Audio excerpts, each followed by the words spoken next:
Boa noite, minhas amigas e meus amigos da SEC TV. Estamos iniciando mais um programa direto, como fazemos todas as segundas-feiras, a partir das 8h30 da noite. Um programa ao vivo, de entrevista. E na noite de hoje, nós temos a satisfação de receber aqui na nossa sala de visitas o arquiteto Eduardo Lima. O Eduardo, mojimiriano, é formado em arquitetura e urbanismo pela Universidade Brás Cubas.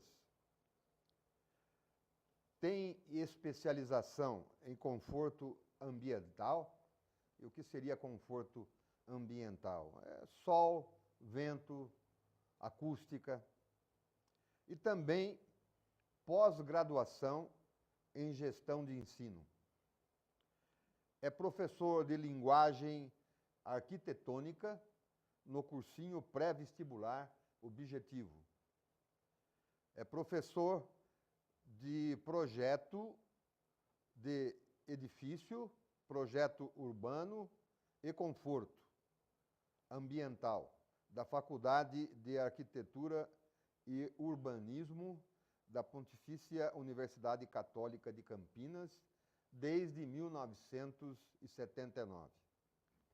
Ele possui o seu escritório de projetos aqui na cidade de Mojimirim e atua em toda a nossa região, principalmente nas áreas residencial, hotelaria, industrial, corporativa, comercial e arquitetura de interiores.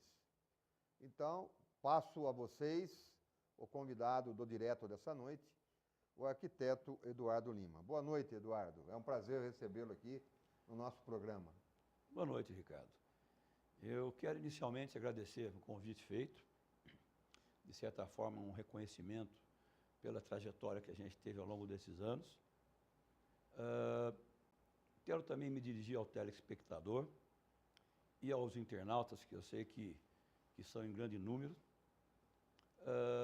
me dirigir no sentido de desejar uma ótima noite para vocês e espero que seja um programa que vá acrescentar um pouco, eu falo até ao nível do conhecimento geral. Com certeza, Eduardo. Quero que você fique bastante à vontade. Nós vamos conversar, não é, sobre aquilo que você conhece bastante, arquitetura, certo, urbanismo. Não é? Mas antes de nós entrarmos nesse tema e nos aprofundarmos mais nele, fala um pouco de você. Sim. Mojimiriano, nascido aqui em Mojimirim, foi aluno do Monsenhor Nora ou não? Certamente. Então, fala um pouquinho da tua vida. Sim, com certeza. Da tua infância, da tua juventude. A minha infância foi aqui em Mojimirim. Eu passei por todo esse roteiro que você meio que sabe, acho que decor. Fiz o Coronel Venâncio como primeiro grau. Era, na verdade, acho que um dos colégios mais antigos de Mojimirim. Muita gente passou pelo Coronel Venâncio. Depois disso, eu também estudei no Monsenhor Nora.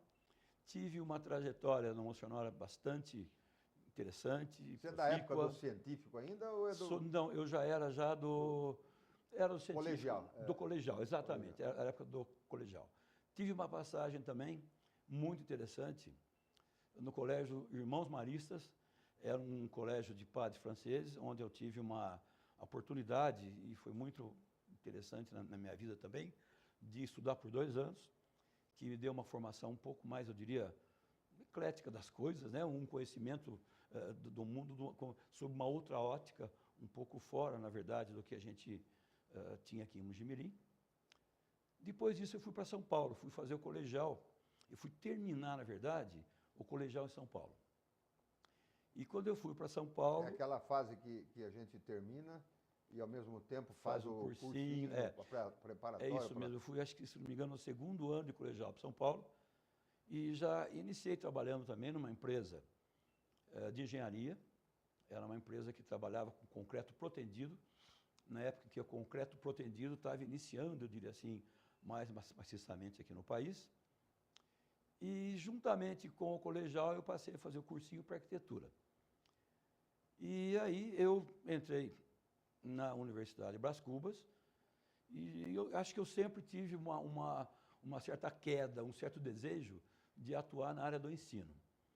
E, junto com a Universidade Brás Cubas, e juntamente com vários estágios que eu fiz, eu comecei uma carreira de professor no Colégio Objetivo, em São Paulo, lá na Avenida Paulista, lá no Cine Gazeta, onde eu dava aula de linguagem arquitetônica para pré-vestibular.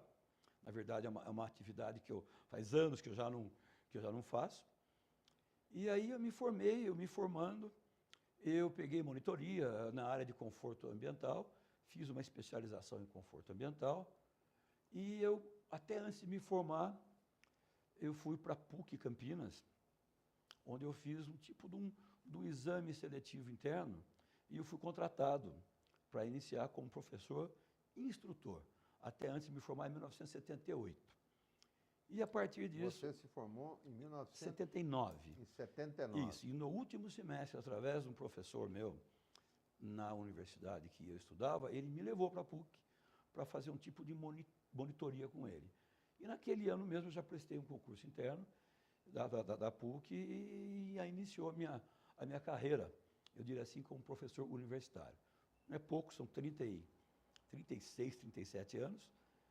E, logicamente, vim para Mogi-mirim, voltei para Mogi-mirim, até então eu morava em São Paulo, onde eu abri um escritório de arquitetura e a coisa começou a fluir a partir disso. Seu primeiro escritório foi aonde? Meu primeiro escritório foi na Praça Rui Barbosa. Na Praça Rui Barbosa. É onde tem hoje um estacionamento, olhando de frente para a igreja do lado direito. Era um casarão, eu ocupava 2 salas, e nós ficamos lá, acho que em alguma coisa em torno de 8 a 9 anos. E depois eu mudei para onde eu estou hoje, né, que é na rua Doutor Ulloa Sintra, e nós estamos lá atendendo até hoje. Então eu levei esse tempo todo, e foi uma escolha minha, eu levei esse tempo todo uma vida profissional, atuando como arquiteto, alguns casos urbanista, atuando em projeto urbano também, e utilizando a universidade, logicamente, como um espaço que se ensina, mas para mim principalmente como um espaço de aculturação, um espaço que eu aprendo demais. Junto comigo trabalham, eu diria assim, as cabeças pensantes na área da arquitetura e urbanismo do Estado de São Paulo. Eu falo isso porque a maioria dos professores que atuam em Campinas, na PUC, atuam também junto à Faculdade de Arquitetura e Urbanismo da Universidade de São Paulo, São Carlos, da Unicamp.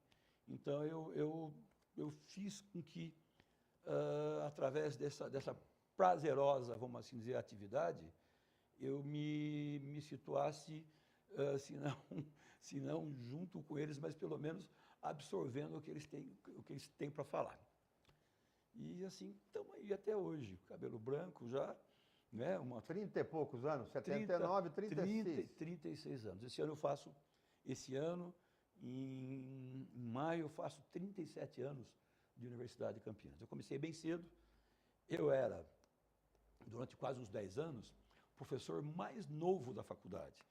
E agora, nós fizemos um levantamento um dia desses aí, existem apenas 5 professores mais velhos que eu. Então, quer dizer, o tempo passou, o tempo passou. E passou e bem mesmo, sabe? Mas, de uma certa forma, né, é o tipo de tempo que você consumiu com muito prazer, com muito gosto, fazendo aquilo que você queria, né, atuando na área profissional que você sempre desejou. Na dúvida. E sempre esse percurso todo, ele possibilitou com que, além da formação clássica do arquiteto e urbanista, eu tivesse também algumas áreas de especialidade em que eu atuava lá, que atuo ainda. Conforto ambiental é uma delas, né, que é extremamente interessante, não só ao nível da habitação, como ao nível, eu diria assim, do planejamento urbano como um todo.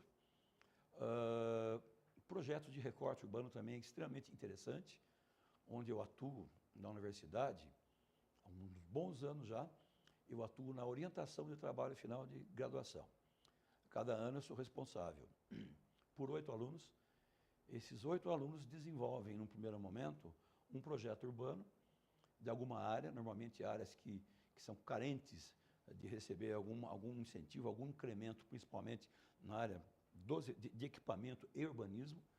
Existe todo um trabalho de pesquisa sobre essa área, detectando, fazendo um diagnóstico, estabelecendo depois um prognóstico, fazendo um paralelo com a medicina, onde esse diagnóstico é um levantamento realmente das carências e um levantamento também das potencialidades. E através do levantamento de carências e potencialidades, é lançado uma proposta urbana para a região, estabelecendo alguns projetos indutores de desenvolvimento. Esses projetos indutores, obviamente, estão antenados com a nossa realidade urbanística, social, política, e também ele vai fazer com que, de uma certa maneira, não só a área de estudo, como o entorno também, tenha uma elevação da qualidade das questões do dia a dia, do cotidiano do cidadão.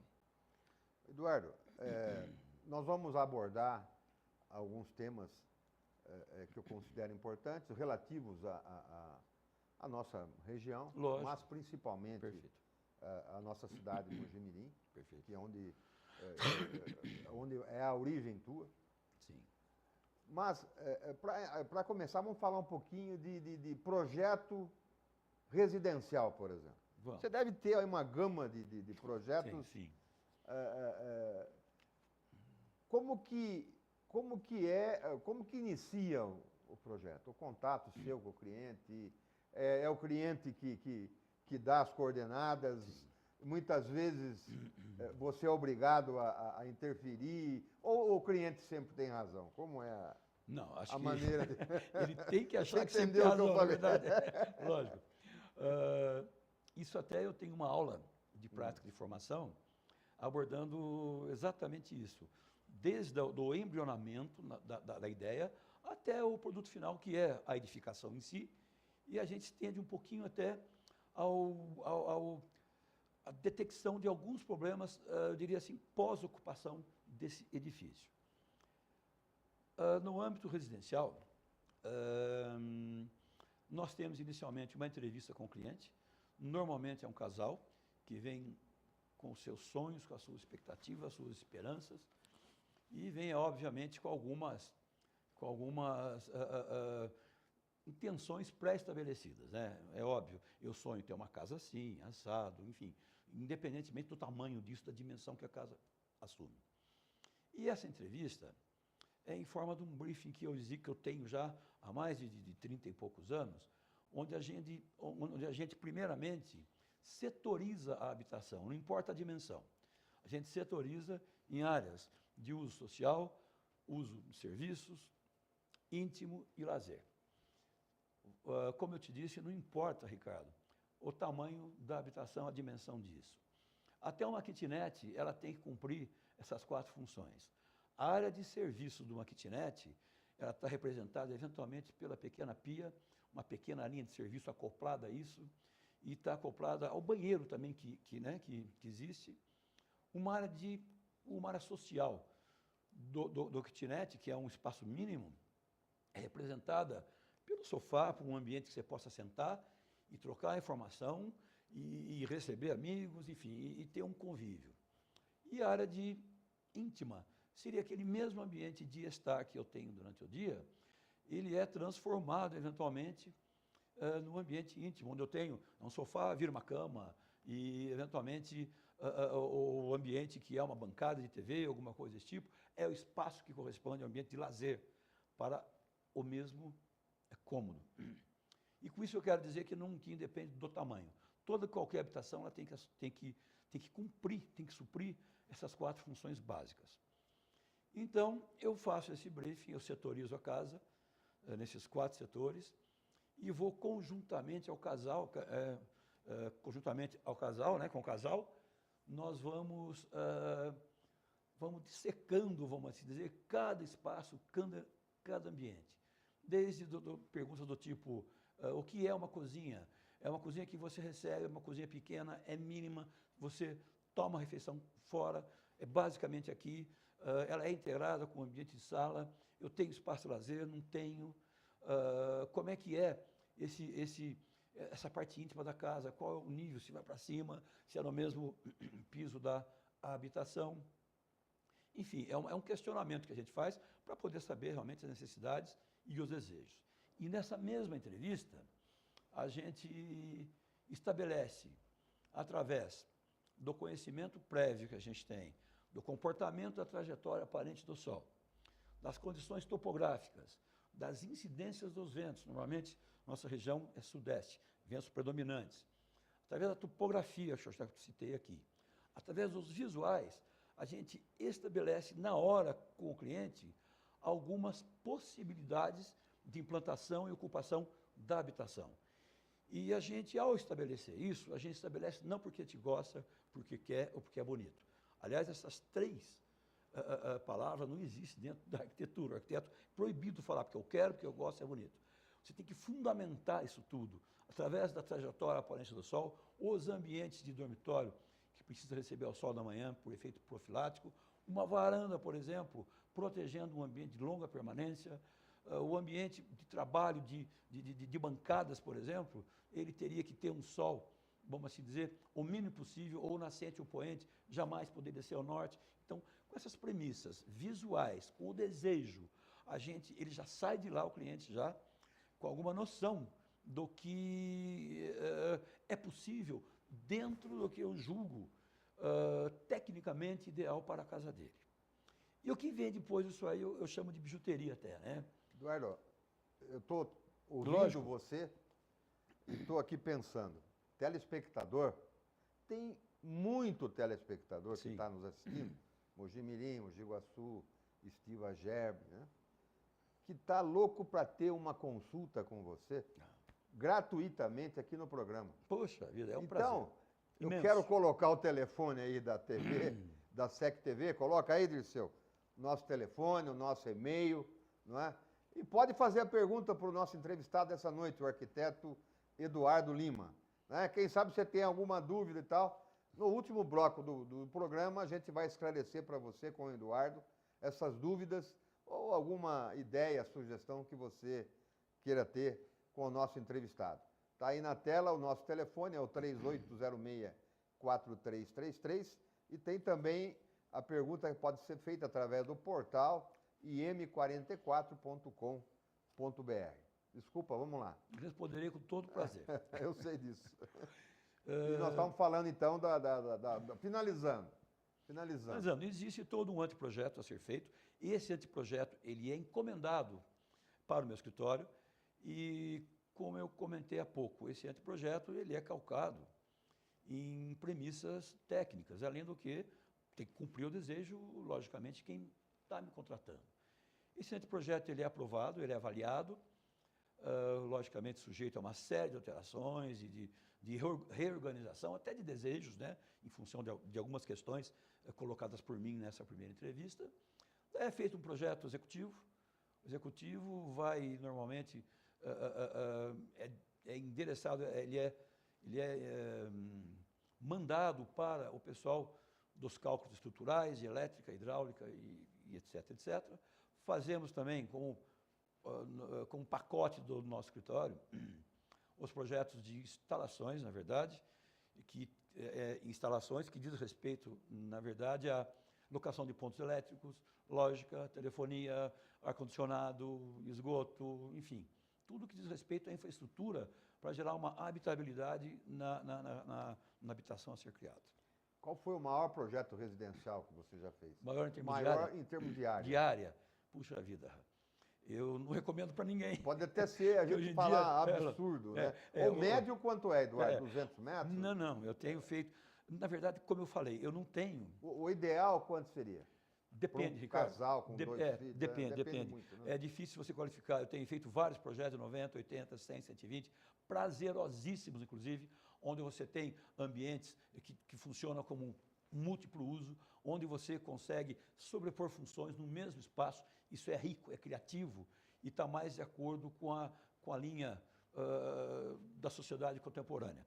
E tem feito projetos médios, projeto médio, vamos assim dizer, uma família, casal, 3 filhos, classe média, talvez uma pessoa que trabalha nível gerencial numa indústria multinacional, coisa desse tipo, 250, 220, 280, alguma coisa assim. Já cheguei a fazer projeto de 1.500 metros quadrados. Residencial? Residencial. Mas é uma coisa assim que... tem campo de futebol dentro da casa coberta? Tem tudo, para ímpar, esconde-esconde, esconde-esconde, se você quiser. E coisa que eu, na verdade, não faria, nem que não faria, até faço, por que não? Né? Mas não é bem... Eu acho que a sociedade contemporânea não comporta mais isso aí. Isso aí foi mais é muita especificidade. Desejo é muito mais especificidade do proprietário do que isso. Hoje nós temos a concepção de que um ambiente habitacional, habitação ou lar, ele cada vez mais a tônica de você propiciar o convívio, vamos assim dizer, com outras pessoas, através de um clube, através de, eventualmente, de alguns pontos de encontro. Então, a casa ela passou a não ser encarada mais como o grande palácio, como antigamente era. Comercial. Ambientes comerciais. Comercial, industrial, tem a mesma dificuldade? Não, são diferentes, né, Eduardo? O comercial. O projeto industrial, por exemplo, não precisa citar o nome da empresa, mas sim, que você vai em Mojimirim... Mojimirim, Iguaçu, região, a gente atua bastante nisso. Um projeto industrial, logicamente, em função de um fluxo específico de produção, ele tem a sua especificidade, né? Eu volto a dizer, ele tem a sua característica própria. Então, dentro da arquitetura também, nós somos capacitados, nós arquitetos, capacitados a orientar um empresário, um industrial, a estabelecer fluxos racionais, desde a entrada dos insumos, né, na verdade, até o produto final, estabelecer uma sequência lógica, estabelecer condições naturais de conforto ambiental, iluminação, ventilação adequada e, logicamente, fazer, eu diria assim, o bloco corporativo, o bloco de escritórios dessa empresa, os acessos, refeitório, laboratórios. Então, é um plano diretor mais do que um projeto arquitetônico. Quando a gente se depara com uma indústria, é um plano diretor, onde você vai gradativamente implementando o seu desejo de produção, né? E, obviamente, isso é sujeito, ao longo disso tudo, a várias correções, é um crescendo, na verdade. Não dá para imaginar que existe um plano diretor, em qualquer âmbito, que você entrega e aquilo vai ser feito e bater palma, acabou. Não existe isso. Ele é feito justamente para que se possa ser discutido, organizado, indagado, né, e ser eventualmente atualizado ao longo dos anos, das décadas, coisa assim. Falamos residência, comércio, indústria, serviços. Sim, comércio, serviços. Hotel. Hotelaria, a gente faz bastante. A gente trabalha bastante também na área de hotelaria. Já fez vários projetos de hotel? Vários projetos de hotel, somente nessa região, vamos dizer, das águas, aqui no nosso circuito, a Lindóia, Serra Negra, aqui em Mojimirim também tem hotel, e a gente tem, em projetos num âmbito um pouco maior, um projeto de uma área um pouco maior, nós temos contemplado com serviços de hotelaria também. Aqui em Mogi é o Sol do Mogi, né? Aqui em Mogi eu fiz o Sol do Mogi, na verdade foi um outro arquiteto que começou, o nosso amigo Maurício Gebara começou, e eventualmente de uma etapa para frente eu assumi a arquitetura do hotel. Supermercado, você fez um projeto para o Lava Pés, não fez? Supermercado, a gente trabalhou com um planinho diretor para o Lava Pés, né? E eu tenho como cliente o Big Bom de Mogi Guaçu, onde naquela visão macro ainda, a gente não trabalha especificamente com a loja, com o número de caixas, a gente trabalha o impacto, vamos assim dizer, do entorno que esse supermercado gera, os serviços a serem agregados, a adequação desse novo empreendimento com a realidade urbana do retorno, acessibilidade, o fluxo de veículos que vão acontecer lá, enfim. Ricardo, quando a gente trabalha com comércio, um shopping, um centro comercial, é muito maior a preocupação do que o edifício em si. Você falou shopping center, você fez shopping center? Shopping. Nós estamos fazendo, em andamento, eu diria até um centro comercial, tá? E esse centro comercial, ele está com uma pegada, vamos assim dizer, um pouco diferente do shopping center convencional. Eu acredito, embora não veja solução a curto prazo, no que diz respeito à segurança, eu não acredito que o modelo do shopping center fechado, com estacionamento todinho climatizado, tenha sucesso a médio e longo prazo. Com isso nós estamos tendo, volto a falar, não vejo uma solução a médio e curto prazo, mas com esses eventos de shoppings, nós estamos tendo uma guetização da sociedade no que diz respeito ao universo da compra. Nós estamos o quê? Confinando, vamos assim dizer, um determinado segmento social, tá? Dentro de um grande espaço, com clima artificial, jogando muito carro para ter acesso lá. Normalmente, essas construções, elas não estão localizadas no centro, estão apartadas pela logística, logicamente, transporte e acesso. Isso faz com que os centros de pequenas e médias cidades tenham sofrido, vamos assim dizer, um processo de degradação muito grande. Um processo de fantasmização, se é que pode dizer assim. Você não tem um uso noturno do espaço público que já existe. Você não tem a troca, vamos assim dizer, que é desejável, extremamente desejável, você passar pela esquina, boa noite, boa tarde. Você não tem a boteco, vamos assim dizer, convivendo com a pessoa que passa, dando, vamos assim dizer, seu cumprimento. E o shopping center, ele é seletivo no que diz respeito à classe social, Eduardo? Ele procura ser assim, porque ele é projetado normalmente através de uma série de pesquisas de antemão, né? Eles veem a carência do consumidor de uma cidade ou de uma região, eles tentam, vamos assim dizer, e com sucesso, conter essa coisa de você viajar de uma cidade e para uma maior para ter acesso a um shopping.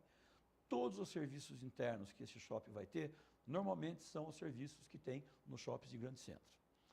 Então, voltando um pouquinho nesse espaço comercial que a gente está fazendo, ele tem, nós queremos implantar o viés de fazer com que ele seja permeado, que ele seja irrigado pelo sistema viário, que ele seja irrigado pela população que percorre a cidade e, sem querer, ele já está num ambiente, vamos assim dizer, de comércio. E agregado a esse sistema de comércio, existe a possibilidade de se ter algumas atividades culturais, como um pequeno anfiteatro, na verdade, um espaço cultural que vai até desde um auditório até uma série de cinemas, por exemplo. O projeto é na região? É na região e logo, logo ele vai estar, vamos assim dizer, mais solidificado.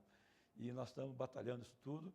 E contempla não só, na verdade, esse espaço comercial, que é uma recuperação de uma antiga indústria cerâmica, estou dando uma dica maior até, e é um projeto mais completo. Indústria cerâmica, onde será que tinha cerâmica aqui? É Rio Claro, não Rio é. Claro. Santa Pode Gertrudes. até ser Santa Gertrudes, pode até ser, porque eu trabalhei muito lá, inclusive, nessa área de cerâmica. Mas é um projeto que vai contemplar uma série vamos dizer, de empreendimentos, desde hotelaria, corporativos, enfim. Qual é a área do projeto? Ela deve... Do terreno? A área do imóvel, ela está com uma coisa em torno de 5 a 6 hectares. É bastante significativa. Não vai ser construído, na verdade, em toda essa área, porque já existe uma boa parte já construída. Vai recuperar vai se recuperar, enfim. É um projeto que eu estou botando bastante, vamos assim dizer, fé. É um projeto que nada se descobre, não descobri isso, tá? A gente, em viagens que a gente tem por aí, a gente percebe que quanto mais a cidade é irrigada, quanto mais se mescla as atividades, mais sucesso ela tem e mais saudável é a vida nesse meio urbano, principalmente o centro. Só para a gente encerrar esse bloco, tá. Quantos metros quadrados na tua carreira você já projetou? Entre tudo. Entre tudo. Eu devo ter, eu talvez não tenha esse metro quadrado, Ricardo. Não lembro. Não tenho. O que eu tenho, nesses 30 e poucos anos, eu devo ter em torno de 3.600 projetos arquitetônicos, sabe? E é mais ou menos a média, em torno de 100 projetos por ano. Obviamente que desses 3.600 projetos, eu creio que 50% foram viabilizados, o que daria alguma coisa, 1.500, alguma coisa por aí. Coisas boas e coisas mais ou menos também. Faz tudo parte, né, Ricardo? Faz tudo parte desse bojo todo Principalmente no começo, né, Eduardo? Nossa, vai tendo um aprendizado, você vai evoluindo, você vai passando a ser seletivo nas suas opiniões, mais assertivos, na verdade, com relação ao que você acredita, que seja o mundo que cerca esse nosso habitat, né? Você passa a ter mais seletividade. Resumindo, de tudo isso que nós conversamos, O que, na verdade, é arquitetura e urbanismo, então? Nossa Senhora, é um resumo grande.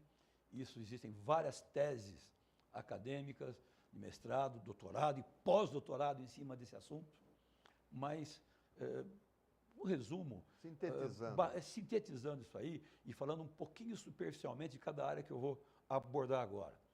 Antropologicamente, a gente tem a noção de que a Idade do Fogo, nossa pré-história, foi significativa. Antes disso, o homem, ele era nômade, né? A civilização era nômade, ela pegava um fruto aqui, esgotava as reservas do local e simplesmente mudava para um outro lugar. Ela se abrigava em caverna, que já era uma primeira noção do lar, é um abrigo das intempéries, do frio, do sol, dos animais. E com o advindo principalmente da Idade do Fogo, o homem começou a ter algum domínio sobre a natureza. Aí vai desde da criação, da modelagem da pedra e do aço, para a elaboração de ferramentas, para a elaboração, para, vamos assim dizer, a esculpimento das pedras para alguns materiais de construção. Ele passa a não ser mais nômade, ele passa a ter um mecanismo de defesa contra os animais, ele passa a ter equipamentos de cultivo, uma agricultura extremamente rudimentar, mas ele passa, na verdade, a se fixar num lugar. Então, ele se fixou nesse espaço. A hora que ele fixou nesse espaço, embora rudimentarmente, ele teve que se estruturar para isso, né? Pega o chupo, deixa a casca no chão e vai embora, já não era mais a dele, né? Ele tinha que se estruturar para que acontecesse toda essa civilização precária, mas para que acontecesse isso, então ele teve que estabelecer, no primeiro momento, alguma coisa que se assemelha à fortificação, né? Alguma coisa que se assemelha a caminhos, na verdade, de usos mais frequentes, o que sinaliza, de certa forma, um sistema, na verdade, de circulação precário, porém era o que se tinha para a época. E a partir daí as cidades foram ficando mais complexas.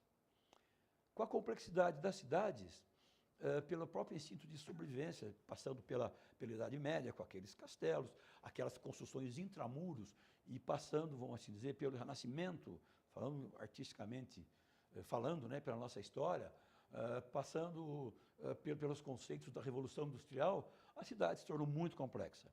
Com o advindo da máquina a vapor e consequentemente, com o carro, né, com o carro onde ele consegue transportar, ele consegue ter um alcance maior, a cidade passou a ter um nível de complexidade maior ainda e começaram a surgir os problemas sérios, diz respeito até à própria sobrevivência da cidade enquanto espaço para que haja, vamos assim dizer, um mundo saudável acontecendo nela. E daí, uma vez tendo essa cidade, existiam, vamos assim dizer, ao longo desse procedimento do urbanismo bem rudimentar que eu falei, ao longo desse processo todo, existiam, obviamente, os grandes mecenas que bancavam os artistas, os arquitetos, para a construção de grandes edifícios, de grandes palácios, pequenas habitações, com o mínimo, eventualmente, de noção de saneamento, com o mínimo de noção, eventualmente, de ambiente saudável dentro dessas habitações,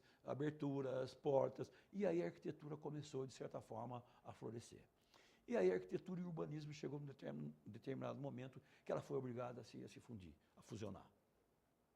E aí que, eventualmente, a arquitetura se tornou complexa também, obviamente, devido à complexidade do nosso dia a dia. Então, a arquitetura, eu posso resumir para você, de alguma forma, antigamente eu aprendi, é a arte de dotar espaço sob o signo do belo. Isso é antigo isso daí, não se usa mais, né? O arquiteto hoje ele é responsável pela criação dos espaços, suas relações, ele é responsável para que todas as classes sociais, desde uma favela urbanizada até um condomínio de alto padrão, tenha o morar ou viver com dignidade, dotando para o ser humano o mínimo de conforto e para que ele possa, vamos assim dizer, ser parte integrante e pleitear e questionar e tentar fazer com que isso cresça tudo em benefício dele próprio. Depois de tudo isso que você falou, desse preâmbulo. Falou muito, né, Ricardo? Não falou muito. Falou o importante, o que Vamos lá. tem que falar. Mas aí eu vou dizer alguns nomes, você vai tecer as suas considerações. Sim, pois não. Oscar Niemeyer. Oscar Niemeyer. Posso falar um pouquinho de Brasília antes? Mas a segunda pergunta minha era a cidade em De si. Brasília, tá. Brasília. Tá, isso é perfeito. Não é? A cidade de Brasília, eu tive 2 professores que participaram do concurso, inclusive. Os 2 faleceram, obviamente, pegaram em 4º e 5º lugar. E quem ganhou, na verdade, o concurso, e com uma maestria, é um gênio, inclusive, do urbanismo, foi o Lúcio Costa. É o urbanista Lúcio Costa. A cidade de Brasília, através do plano diretor de Lúcio Costa, na minha opinião, embora seja fantástica, eu acho que é um símbolo da modernidade, do que diz respeito às cidades criadas. Hoje em dia, eu não creio que se crie mais cidades. Hoje em dia, você pega a cidade com toda a sua história, com o seu envolvimento, com toda a sua bagagem, vamos assim dizer, de convívio do dia a dia, toda a sua experiência de gerenciamento dos recursos da própria cidade, eu não acredito mais na cidade criada. Mas falando sobre Lúcio Costa, é fantástica a fluidez da cidade, é uma coisa assim fenomenal. Foi um ícone, eu diria assim, do urbanismo mundial.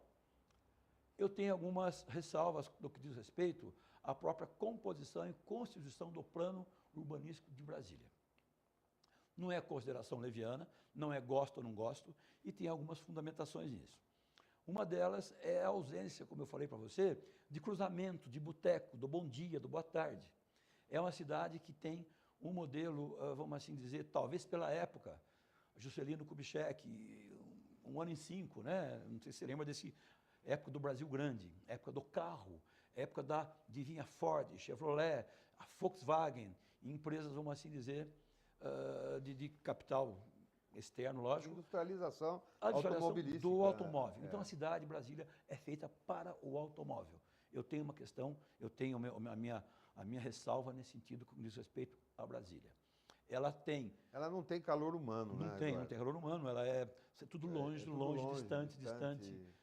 São setores, né? Setores, você não cruza, você não topa com ninguém, você não paquera, você não namora, quer dizer, é uma coisa complicada Brasília, nesse sentido. E as avenidas são autopista, né? Autopista é fluxo grande. E não é uma cidade, em termos urbanísticos, a qualidade de distribuição espacial do que diz respeito à urbe, tá? É fantástica. Agora, eu creio que não seja uma cidade que faz parte da tradição e história do Brasil. A formação no Brasil é basicamente composta de italianos, portugueses, espanhóis. No norte nós temos os holandeses, temos os franceses agindo, no sul os alemães. Então existe uma miscigenação, vamos assim dizer, que forma a nossa história. Temos principalmente, não posso esquecer jamais, do povo africano que veio para cá como escravo, fazem parte da composição da nossa etnia, não há dúvida disso. Então, isso eu acho que teria que no projeto Uma Capital, teria que se remeter um pouco mais, se reportar um pouco mais das nossas culturas, das nossas tradições, não sei se é o termo, mas da formação do nosso país, da sua população. E você já ouviu alguém falar que vieram da Grã-Bretanha, ou Irlanda, que seja, ou Escócia, vieram, eu tenho imigrantes da Irlanda, Escócia, Grã-Bretanha, Noruega, Dinamarca, que seja fundamental e significativo ao nosso país, não existe.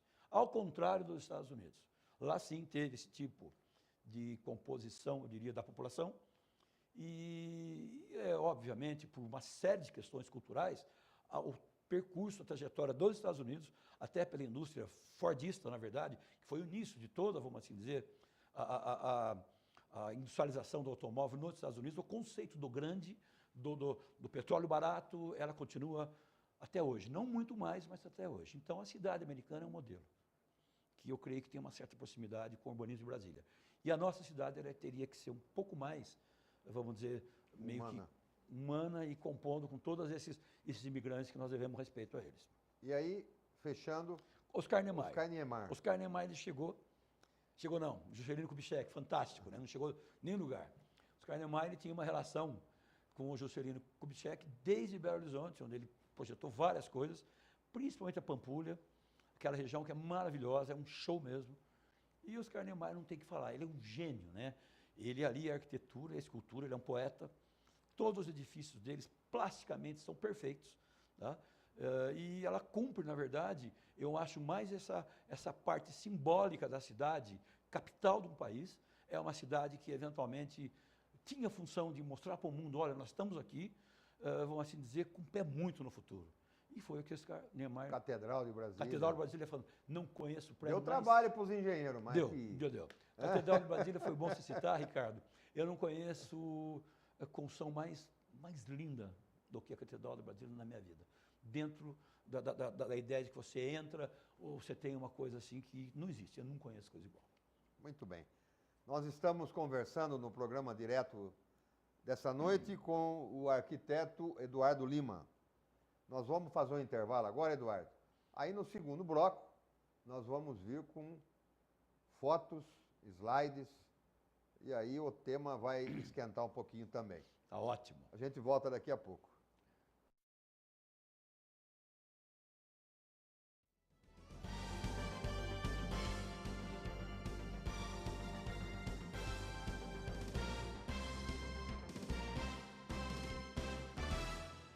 Teixeira Tendas coloca à sua disposição tendas e coberturas com qualidade, pontualidade e segurança, fazendo de sua festa um grande evento. Exposições, feiras, casamentos, camping, réveillon, palcos para artistas e muito mais. E agora a Teixeira Tendas oferece também banheiros químicos para eventos em geral, construção civil e montagem industrial. A Teixeira Tendas oferece aos seus clientes o melhor conforto, praticidade, segurança e excelentes preços de locação.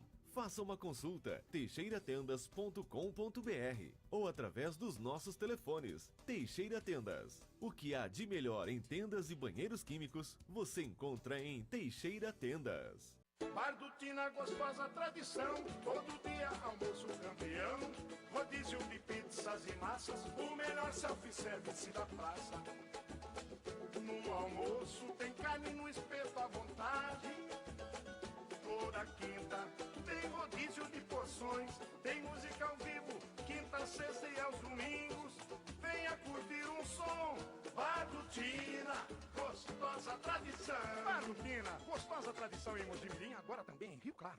As noites de sexta-feira são sempre especiais na SEC TV. Carlos Botelho apresenta uma seleção das melhores músicas nacionais e internacionais de todos os tempos.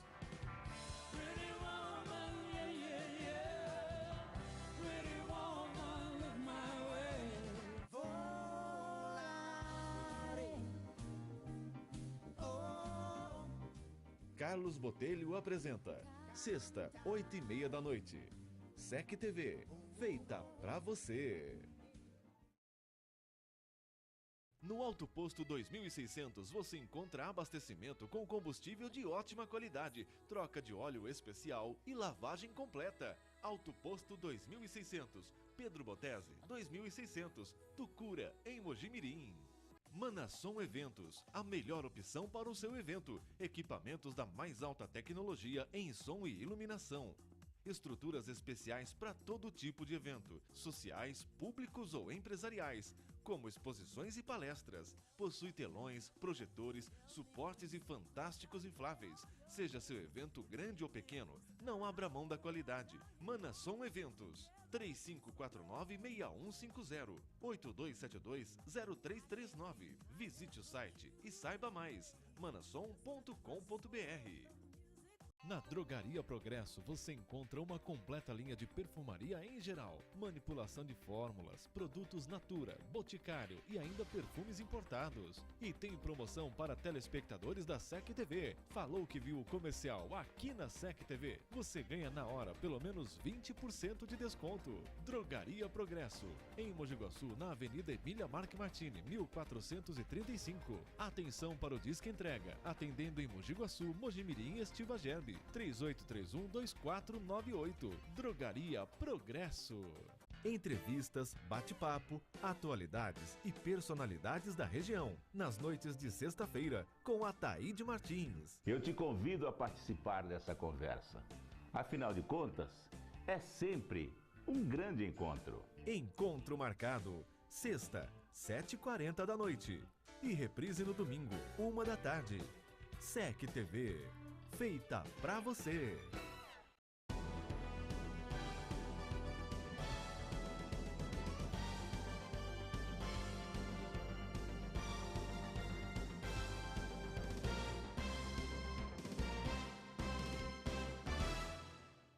Muito bem, voltamos com a nossa conversa, a nossa entrevista dessa noite com o arquiteto Eduardo Lima.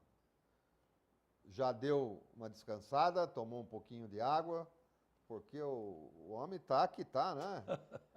Muito bem informado. Ele está falando aquilo que gosta, né, Eduardo? Além do que, isso é importante.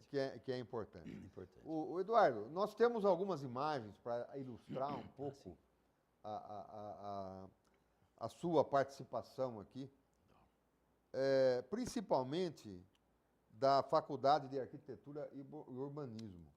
Então, à medida que nós formos colocando as imagens, que eu pediria já ao Palma Júnior e ao Dirceu que colocar, você fosse comentando um pouco. Eu vou ser bastante sucinto, mais até do que o primeiro bloco, talvez. E aí, nós temos uma maquete, são ensaios, são estudos do último ano de faculdade de arquitetura, onde nós temos, como eu falei, eu oriento 8 alunos ao longo desse ano todo, e aí nós temos uma resposta das indagações dos projetos que nós estamos nos propondo. Aí, por exemplo, é a Estação Guanabara de Campinas, para que chegasse a esses bloquinhos laranjas, que são projetos indutores de desenvolvimento. Nós fizemos um estudo de toda a orla ferroviária em Campinas, todas as possibilidades do veículo leve sob trilho, e estabelecemos alguns projetos indutores, como são esses laranjas aí, preservando, obviamente, Instituto Agronômico, a própria Estação Guanabara e edifícios de alta significância histórica. Esse projeto poderia voltar um pouquinho aí?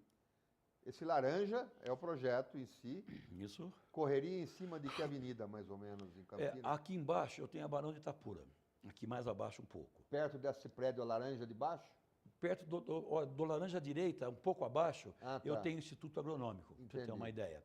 E tem o prédio da Unimed, enfim, é uma região que é basicamente composta... Imaculada, aquela região. É isso ali mesmo. É uma região composta de clínicas médicas, é uma potencialidade disso, próximo aos hospitais, próximo à antiga e à nova rodoviária. E essa implantação seria? Essa implantação ela é fruto de um estudo, na verdade, acadêmico. Pelos alunos, orientados... Seria o quê? Um corredor de ônibus ou metrô? Não é não.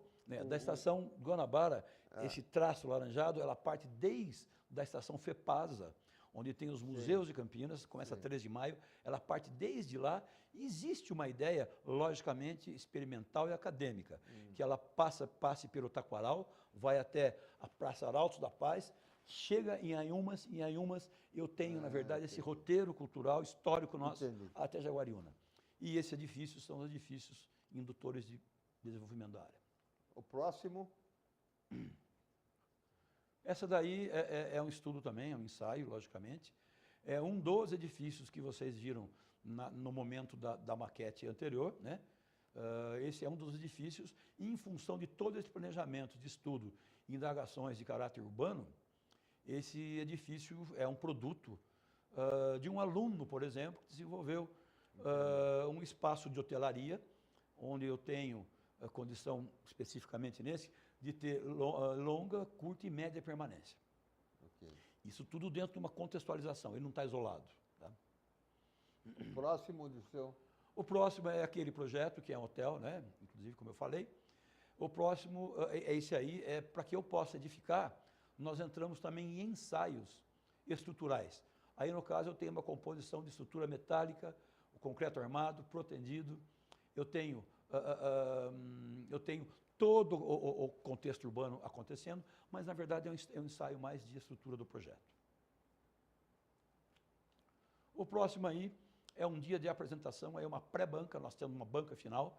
Essa pré-banca, você praticamente valida o aluno para entrar para a banca final. Então, são maquetes inacabadas, no estágio inicial, para que a gente possa estudar a volumetria, principalmente inseri-las no contexto do projeto urbano que está lá atrás, exposto naquelas pranchetas que estão erguidas lá. Teria agora algumas imagens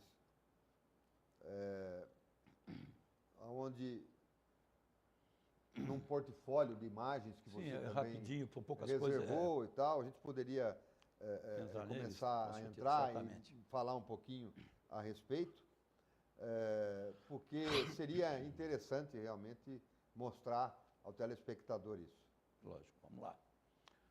Esse daí é um projeto no sul de Minas, onde eu tenho, na lateral direita, eu tenho uma avenida, acho que ele está faltando algumas coisas nas laterais, e na lateral esquerda tem uma outra avenida. Esse projeto é, como eu te falei, no sul de Minas, uma cidade extremamente progressista, isso eu acho que está melhor. E esse projeto é um projeto que eu acredito, que eu creio, que os próximos empreendedores e investidores, eles vão partir para isso, para o bem não só da sobrevivência do que se diz respeito a investimento imobiliário, vamos assim dizer, empreendimentos imobiliários, mas para o bem da cidade também. Eu tenho essa rua central, que ela faz uma deflexão do lado esquerdo. Essa é uma rua central que organiza, é o elemento norteador dessa proposta toda. Ela não é em nenhum momento fechado. Eu tenho um espaço do lado direito, que seria um espaço comercial, que vai estabelecer um comércio local e, vamos assim dizer, do entorno também. Isso evitaria que você tivesse grandes deslocamentos para grandes shoppings, para grandes centros, menos ônibus andando, menos carro andando. Você teria, na verdade, uma fixação numa nova centralidade urbana. Esse é o objetivo contemporâneo quando se faz um projeto dessa magnitude. Nós temos habitação de interesse social na parte superior, nós temos na parte inferior alguns vilares com algumas construções horizontalizadas, temos, se é que pode falar em produto em arquitetura e urbanismo, um produto que é um loteamento puro e simples, onde eu tenho parcelamento de solo convencional, áreas institucionais e tenho também condomínios verticais. Esse é aonde? Esse é em Pouso Alegre. Pouso Alegre. Isso. Não tem nada a ver com o Candão, não, né? Não tem. O Candão não. O Candão joga-se tênis só. Essa é uma vista geral que eu tenho um acesso, né? Num primeiro momento eu tenho um centro comercial contemporâneo, com todas as atividades que você possa imaginar. Do lado direito, uma habitação, eu nem diria que é de interesse social. É uma habitação de baixo custo para atender uma camada da população bastante carente. Eu tenho mais ao fundo os lotes e eu tenho, na verdade, a verticalização. Nós estamos propiciando com isso o quê? A diversidade convivendo.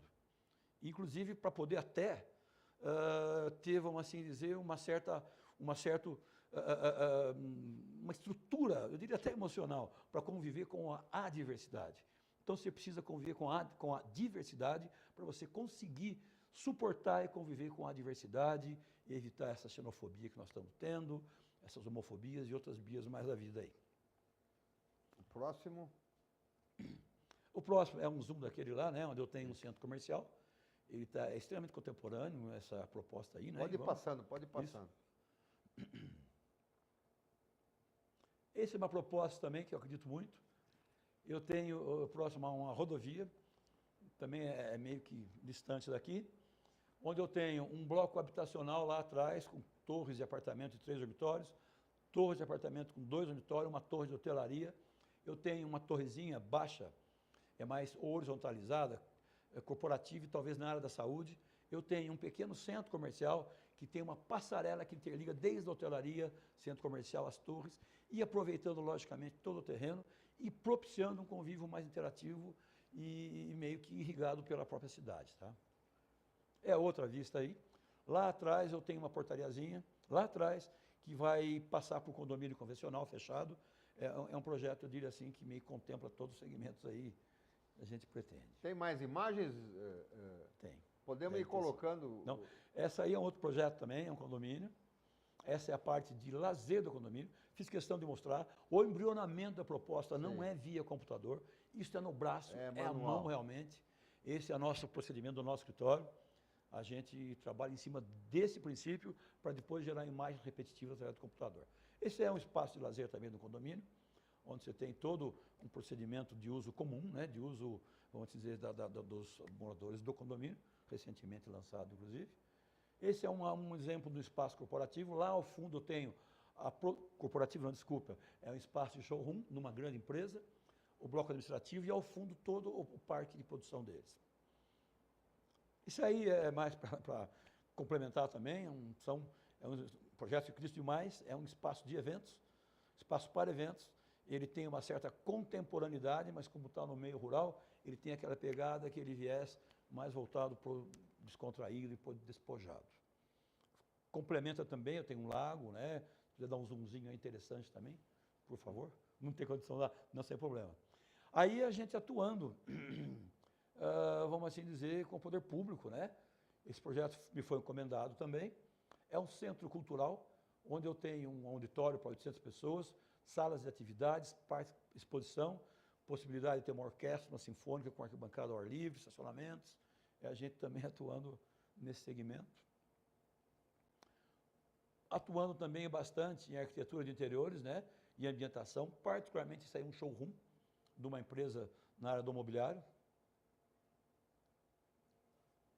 Compondo, seria uma cozinha, por exemplo, dentro de uma cozinha, dentro de uma certa ideia de contemporaneidade, o espaço gourmet, que está na moda, inclusive, o tal do espaço gourmet, né? Atuando aí. Esse é um projeto interessantíssimo. Lá ao fundo, em Águas de Lindóia, ao fundo tem uma praça, pouca gente sabe, projetada pelo Roberto Burle Marx.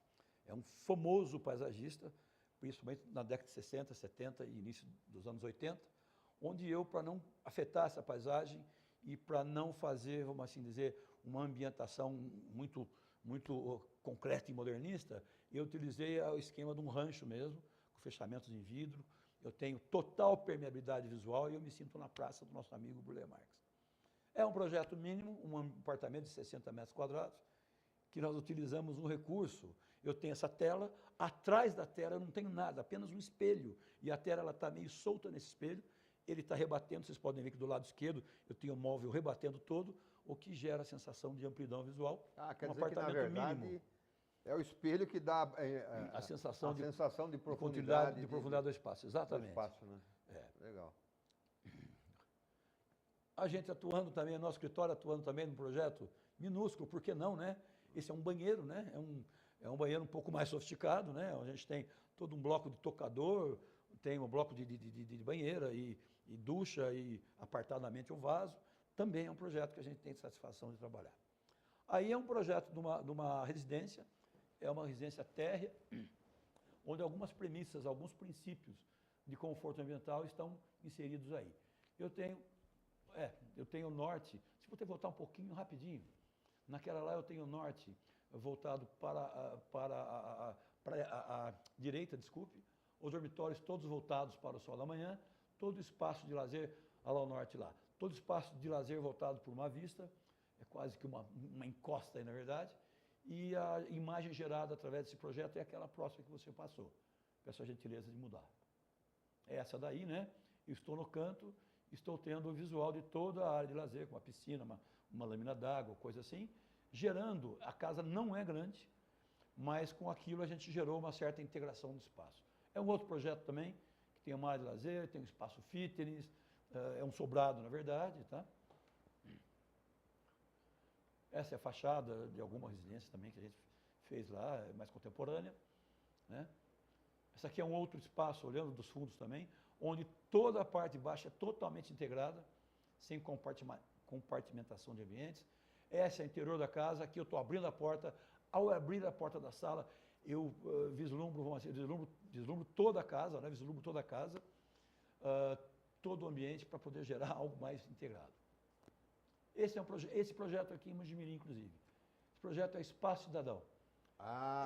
Esse é um projeto, é um projeto original. Isso aí a gente vai parar um pouquinho aí para comentar. Eu ia perguntar a você sobre esse projeto. Certo. Tem algumas imagens mais? Ou é um só pouquinho essa? mais, será que tem outras? Vamos ver. Mais para frente? Não deve ter dele não. Se eu puder ampliar essa imagem um pouco, eu acho que vai ter um pouco mais de sentido. Tá bom. Mas dá para ver que lá no... bom, dizendo para quem nos está acompanhando, por telespectador, o Espaço Cidadão é lá no centro, praticamente, da antiga estação da Mojana, correto? Dá aqui para ver no projeto, né, Eduardo, a estação ainda, né? Isso mesmo, a estação. Recuperado. Tem aqui também um anfiteatro, né? Isso. Que Eu foi tenho um auditório, na verdade, e Um esse auditório.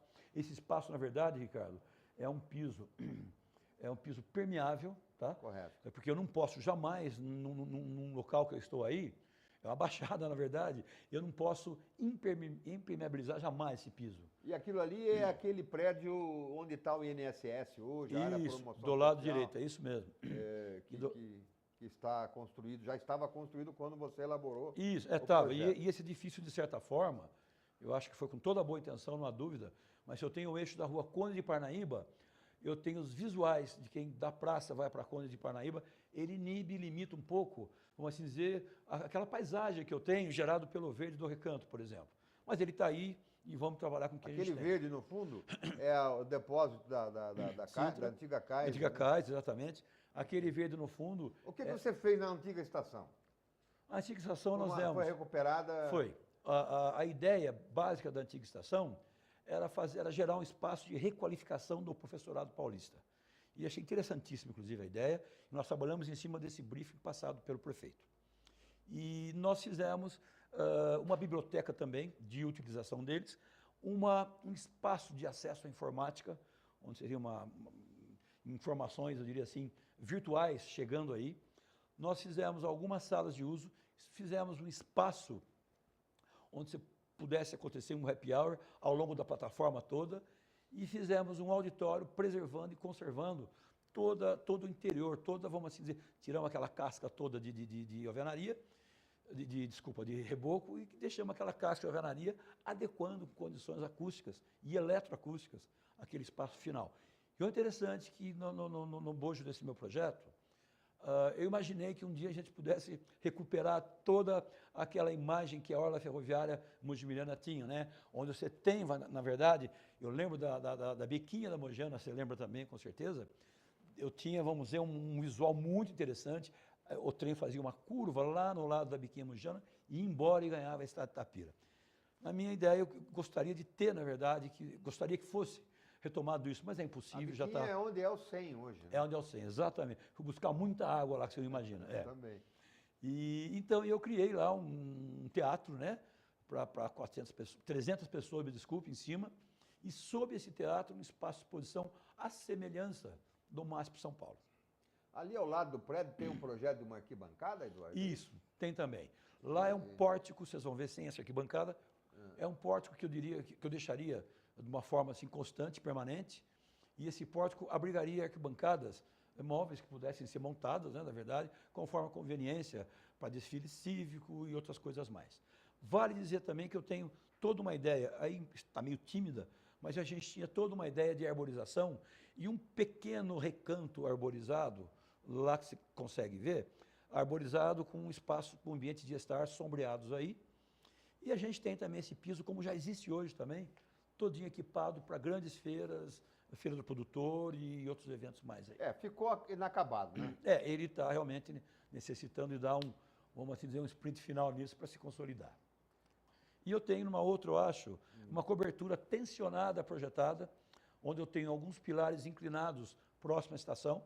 Essa cobertura seria eventualmente para algum evento, se bem que a feira, eventualmente, aí já adquiriu outras proporções. Aí que a gente toca na tecla, que a gente, vamos assim dizer, mutatis mutandis, né? A gente tem que realmente avançar com essa ideia. Isso já não funcionaria mais, essa cobertura. Vamos andar um pouco mais rápido, é possível? Vamos. Porque a gente tem algumas imagens que eu quero entrar também e conversar com o Eduardo a respeito de viagens que ele fez. Aqui tá certo. Aquela anterior é um plano diretor de uma empresa que está se consolidando e agrupou, e está, vamos assim dizer, com um leque maior de empresas, é o Grupo Lanz em Mogi Guaçu, é um plano diretor para toda essa área de composição e acesso aí. Trabalho muito satisfatório. Muito bom. Então, Eduardo, voltando um pouquinho ao aspecto do espaço cidadão, pegando o gancho do espaço cidadão, e rapidamente, falando sobre a nossa cidade, Mogi Mirim, qual é a tua avaliação não é? Urbanística de Mogi Mirim. Ricardo, sim, vamos falar assim, com certeza. Eu creio que Mogi Mirim, ela não foge muito à regra das cidades da nossa vizinhança, tá?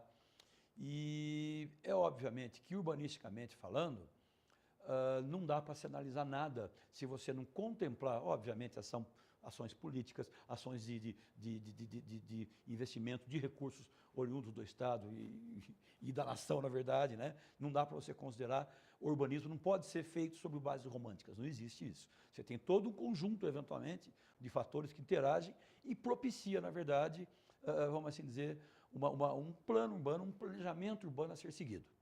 Eu falo que Mogi Mirim não foge muito à regra da região, da maioria das nossas cidades, em função de da administração, ela entrar numa cidade e ter um plano diretor, às vezes, um pouco estanque, um pouco estático, e ter que gerenciar esse plano diretor.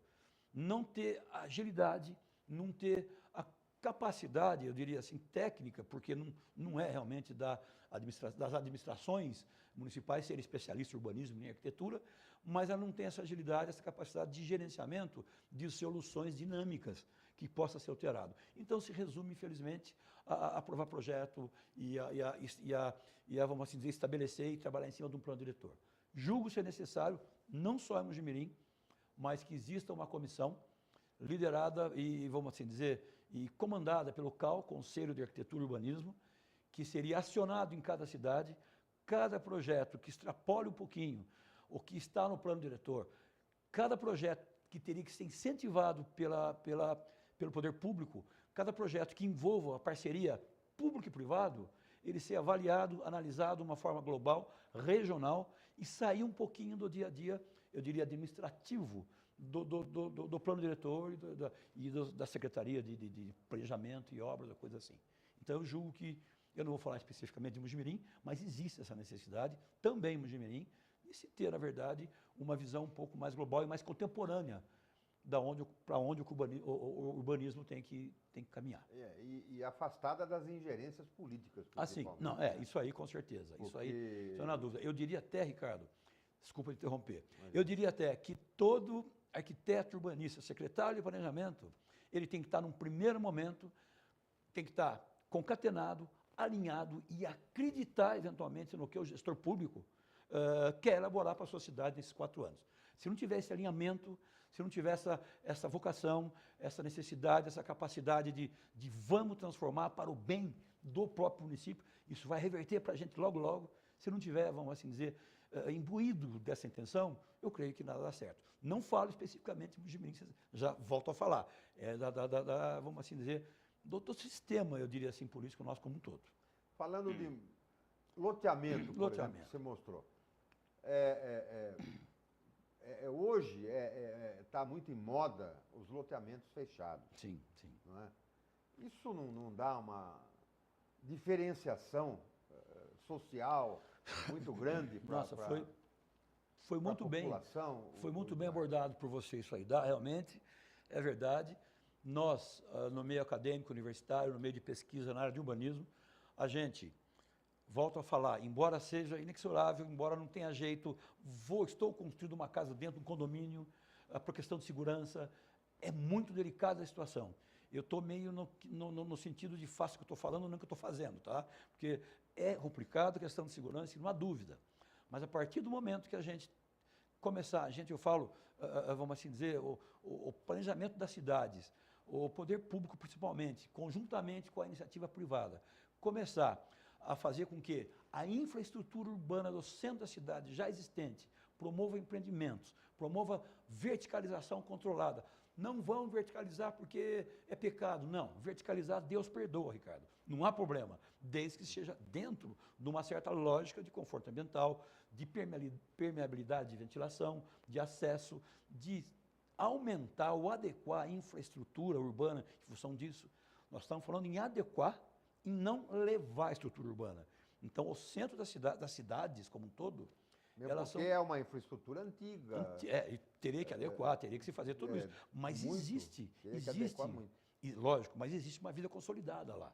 Você tem uma relação de vizinhança, você tem uma relação, porque se acontecer, e temos várias cidades, eu tenho a Cracolândia de São Paulo, exagerando, é um extremo, é um exemplo extremo do que pode ficar uma cidade de médio e pequeno porte. E nós estamos vendo, não só no Mojimirim, como volto a falar em região, a incidência cada vez mais, né, de drogas, de espaços escuros, sombrios, de vandalismo, de assalto. Isso não creio que com aumento de segurança só por si só melhore. Tem que ter uma ação conjunta, principalmente revitalizando o centro. Essa é a chave, essa é a palavra. E você acha que a parte de condomínio fechado, por tudo isso que você falou, não é?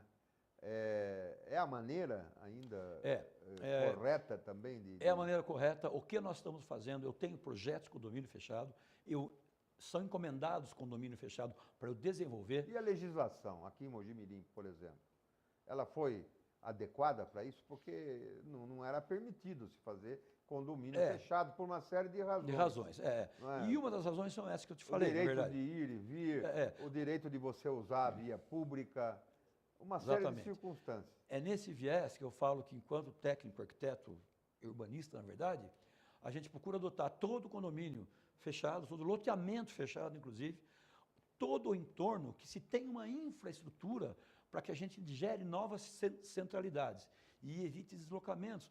Pô, você tem hoje um carro pesando 1.500 quilos, com uma pessoa andando e sendo transportada por uma máquina que gera uma força, uma capacidade para deslocar 1.500 quilos. Isso não vai continuar, não pode continuar, né? Isso é uma coisa que tem que realmente ser inibida. Uma das medidas para isso é você realmente criar novas centralidades com a característica, entre aspas, de autossuficiência, para evitar realmente deslocamento. Mobilidade urbana é uma palavra-chave no urbanismo contemporâneo também. Falar um pouco das suas viagens. Viagem, eu adoro viagens, lazer e também trabalho. Eu gosto muito de viajar e normalmente vai eu e minha esposa, às vezes vamos com outros casais, amigos nossos. A gente viaja com a minha família também e, logicamente, embora eu tenha trazido imagens. Vamos ver algumas imagens? Da Europa, pode colocar. Tá? Viagem pelo Brasil todo, para Martim Francisco, Estiva Gerbe, eu não tenho problema com isso não, gosto demais. Isso aí é uma imagem de... Isso aí é uma imagem de Berlim. Berlim. Berlim é uma cidade fantástica, ela sofreu todas as agruras da Segunda Guerra, sofreu com o Muro de Berlim. Isso aí é um museu judaico. Ele foi em Berlim, é fantástico, ele é feito todinho em lata, inclusive. A ideia desse museu é para causar desconforto ao usuário e ao frequentador. É interessante por esse viés até, né? Entendi. Mostrando as agruras do que o povo judeu sofreu durante a Segunda Guerra. Essas carinhas são carinhas de, vamos assim dizer, são figuras, né? Em aço, está num ambiente extremamente fechado, com alto índice de reverberação, conforme você pisa sobre essas carinhas, elas reproduzem gemidos, na verdade, que meio simbolizando o que o povo judaico sofreu e passou por aí. Aí é a Praça Alexanderplatz, é uma praça onde é uma praça símbolo da Alemanha Oriental, muito, vamos assim dizer, habitada principalmente pelos turcos, teve uma grande imigração dos turcos nessa área aí, e é uma praça onde ela era o limite do cercamento, na verdade, do Muro de Berlim. Ao lado dela eu tenho a Torre Estatal de Televisão também, que é aquela lá do lado esquerdo. Do lado esquerdo, no fundo. Então eu tenho dois momentos da história, acho fantástico isso, Europa.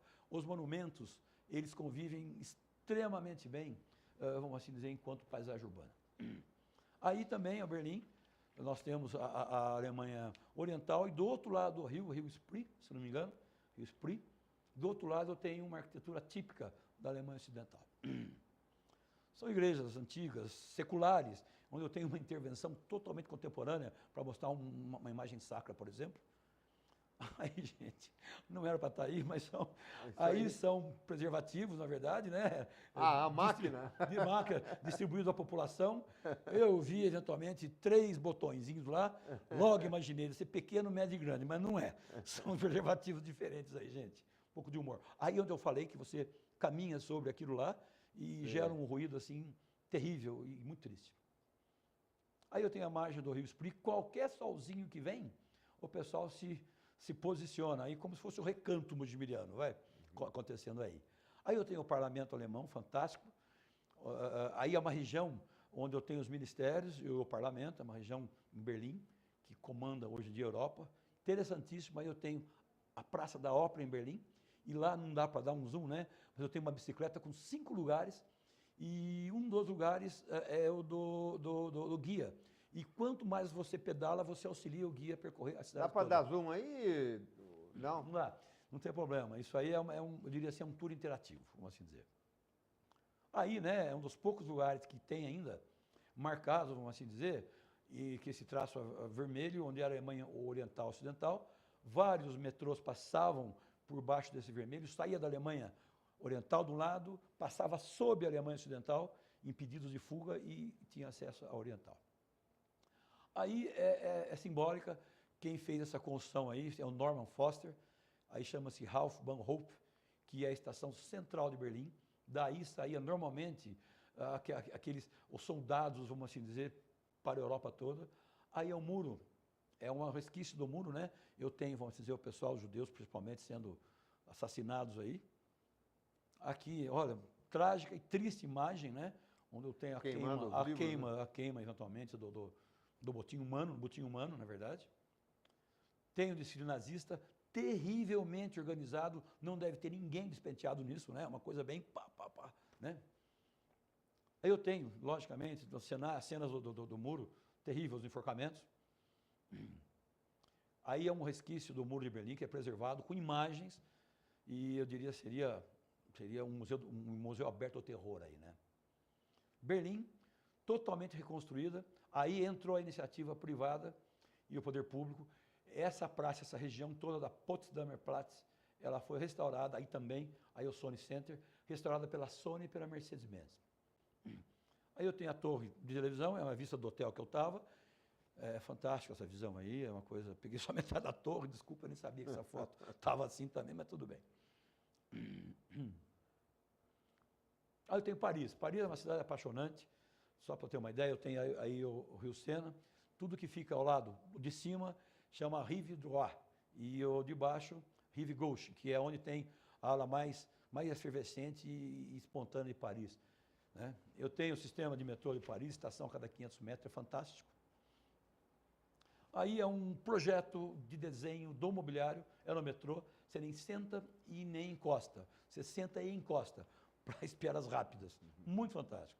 Aí eu fui há uns anos em Paris, tinha o museu do primitivismo aí, e esse vidro todo aí, na verdade, era um tapume, se transformou na própria fachada do museu, muito interessante. Aí, gente, começa todo o estudo da trajetória aparente do Sol, chama pêndulo de Foucault. Esse pêndulo, ele é gravidade, ele é com resistência zero ao ar, e você estuda todo o dia com relação ao movimento de rotação da Terra aí. Grand Palais, exposição da década de 20, em Paris, exposição mundial, cobertura em vidro.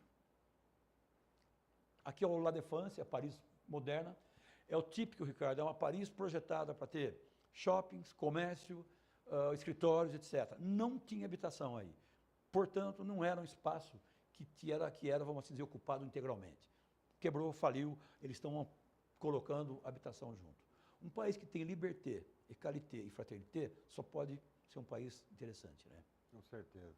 Aí eu tenho o Georges Pompidou, é um museu inacabado, controverso, arquiteto Renzo Piano, italiano, década de 70, 80, e é no centro de Paris. Aí é interessante, quando a gente viaja, dentro do Pompidou, demora só um pouquinho, por gentileza, nessa imagem, dentro do Pompidou a gente pode associar, e foi daí que surgiram aquelas peças de metal, com aquelas caras aterrorizadas. Sim. É uma pintura sobre o Holocausto, inclusive. Então, foi meio que de Berlim fui para Paris, está vendo? Com a mesma... Entendi. Vamos lá. Aí é o prédio da Citroën, é na Champs-Élysées, é interessantíssimo. O carro está numa espiral e você que desce essa espiral, puxou é muito lindo esse projeto aí. Um banheiro, um sanitário público extremamente confortável, com uma fichinha, você usa em Paris, né? Isso tem vários. Na calçada? Calçada, na calçada, inclusive. Aí está um sujinho assim, porque realmente choveu, alguma coisa assim. Mas é muito limpo isso aí. Aí é um desenho do mobiliário, feito pela Bauhaus, é uma escola de arquitetura da década de 20, que o Hitler fez questão de acabar, né, na verdade. Na Europa, ela veio para os Estados Unidos. Aí gera uma estação de trabalho, uma workstation 1920. Aqui é um edifício fantástico também, é o Opéra Garnier, a Ópera de Paris, é maravilhoso isso aí, no centro Aqui é uma escultura urbana com viés contemporâneo, isso da própria calçada ela se levanta, eu tenho LED dentro disso aí, iluminação noturna, água à noite, é fantástico. Aí é o subsolo da Biblioteca de Paris, tem uma parada aí, é ao lado do Sena, inclusive, eu achei muito legal essa estrutura. Aqui é o Quartier Latin, né? Eu tenho restaurantes com 2, 3, 4 lugares até.